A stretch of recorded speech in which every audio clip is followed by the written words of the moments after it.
It's little wonder that it's difficult to provide a clear definition. Still, there are some coherent elements appropriate for each project, regardless of where and how it's carried out.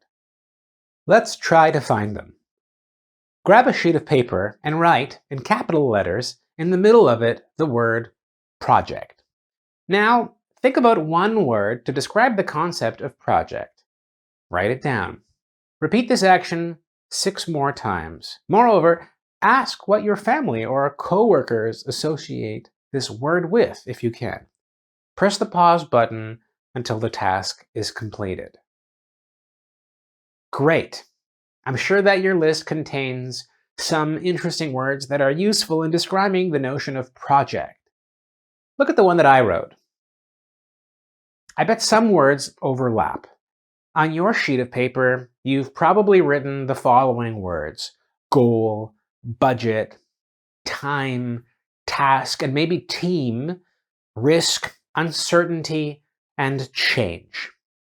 Let's try to create a definition for the term project using these words.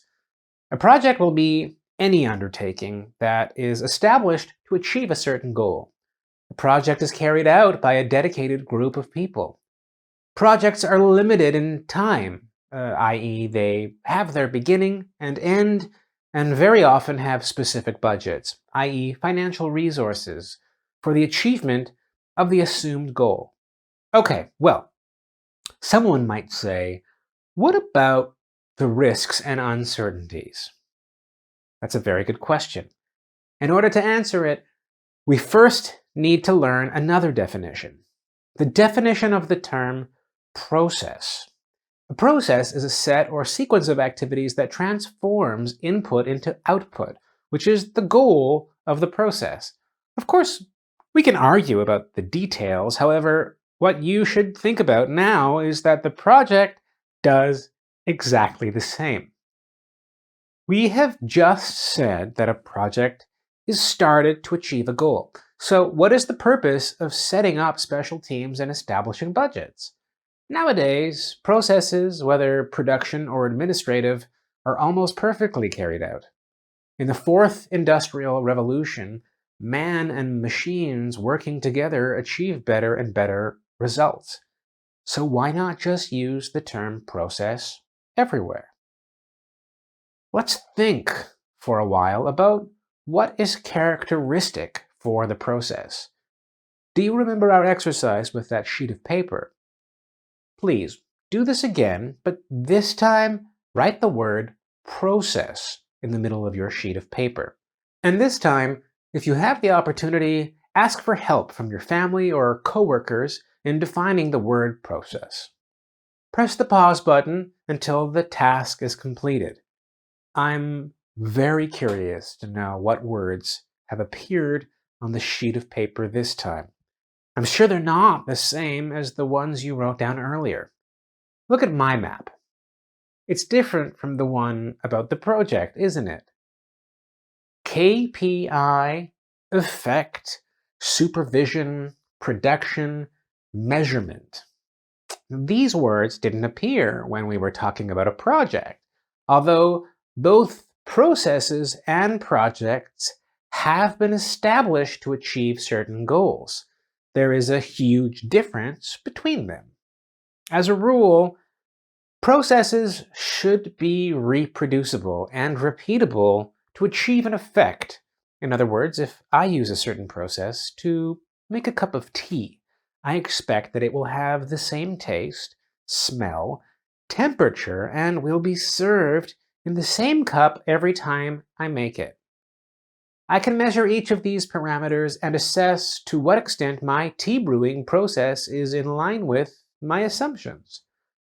But what if I want to brew this tea without using electricity, or in orbit, in a state of weightlessness? My standard process may not be enough to achieve this. To achieve this goal, I will have to gather a group of experts from various fields, plan the project properly, collect money, etc. I will have to start my project. This is the main difference between a project and a process. Processes are established to achieve goals that are repeatable and reproducible. Projects are started to achieve unique goals. I'll try to show it by means of a graph. Now, note that a process can be improved up to a certain point, but we need a project to get to the next level. So, what will be the full definition of a project? A project is an undertaking established to achieve a unique goal with a dedicated group of people at a specified time and, as a rule, spending some amount of money to achieve results. Okay, we know what a project is, so we can move on to the history.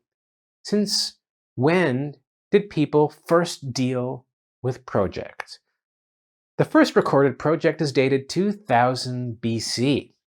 The pyramids in Egypt were built according to a schedule that was recorded. Another large construction project was the Great Wall of China. Long time ago, right? The development of modern project management methodologies came about at the end of the 19th century and the beginning of the 20th century. The 90s was a real boom in project management standards. The 2000s was the development of agile methods. So you see, the world is getting faster and changing ever more quickly. Little wonder that the way projects are conducted is changing. What's ahead? Only time will tell. We said earlier that the goals of the project are unique, sometimes even risky. How do we determine them? How can we be sure that we achieve them? Well, among other things, the beauty of projects results from the fact that they are uncertain, and that's why the work of a project manager is so interesting. However, there are some tools and methods that can help reduce this uncertainty. Everyone can set goals, but I will teach you today how to set SMART goals. At the turn of the year, each of us sets some goals. Some people want to quit smoking, others want to lose some weight, change a job, become better people, and so on. Each of these goals is important, and each one can be the subject of a project due to its uniqueness. So, why is it hard to achieve these goals for so many people? Maybe because our goals are not SMART. For instance, let's take a person who wants to start running. Just saying, I want to be running, doesn't tell us much. It sounds more like a wish than a goal. In order for our goal to be SMART, we have to specify what we want to achieve, so our goal must be specific. So for example, instead of saying, I want to be running, we can say, I want to be running in the woods with my dog. The specification allows us a few things. First of all, it shows us the goal and places it in context. For example, we know that we will need a dog and a forest to do this. Okay, it would be great if our goals were measurable. Let's try.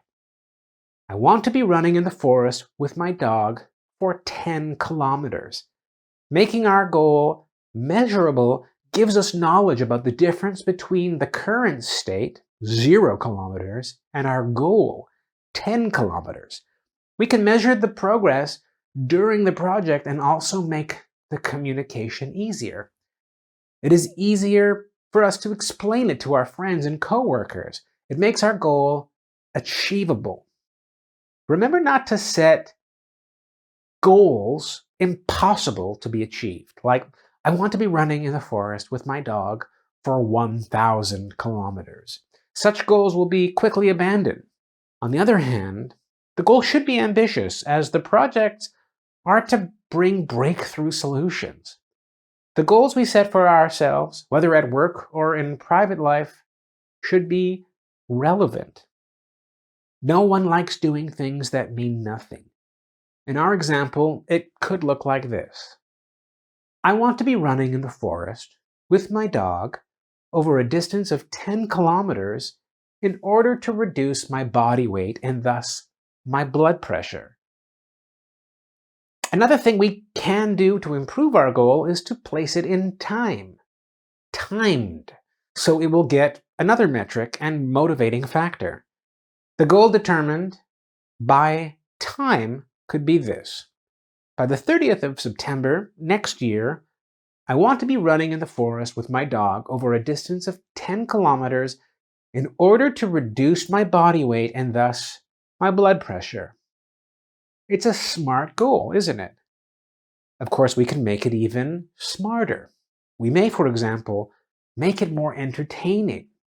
We'll want to achieve other goals if the ones we set out to do are not entertaining. Well, we'll always find an excuse.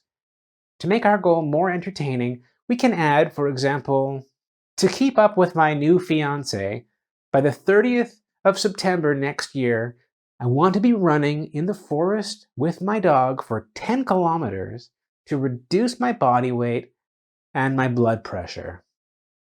It's much better, isn't it? There is also another extremely important thing we should do to set our goals. We should record them. This is the only way to go back to these goals and revise them. The goals that are not recorded disappear over time.